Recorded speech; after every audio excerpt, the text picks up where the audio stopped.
Good evening, sisters and brothers. Oh, come on, we're in a church.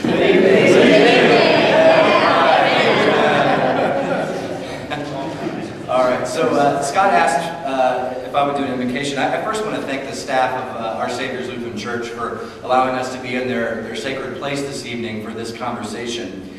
A lot of times when I'm asked to do an invocation, often it incorporates a prayer. I think instead tonight, I just want to tell you a very quick story. The end of last year, in December, I wrote a letter to the editor about a piece of labor law legislation you may have heard about because I see your stickers on your buttons, the Employee Free Choice Act. And I wrote about it from a faith perspective, right, about why I really believe that this was an important first step to rebuild the middle class in this country and to bring the American dream back in the reach of the hardworking men and women of this country, right, because that dream's been hard to reach for a lot of people for far too long.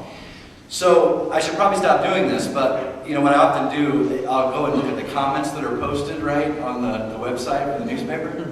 So a gentleman had written in that Reverend Klawitter should perhaps focus more on preaching and spend less time meddling in economics. In the spirit of Christian charity, I didn't respond to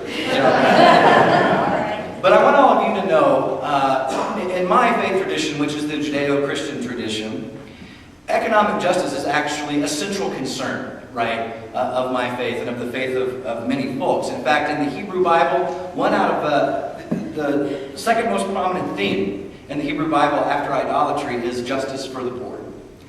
In the New Testament, 1 out of every 16 verses is about the poor. In the Gospels, 1 out of every 10. In the book of James, it's 1 out of every 5.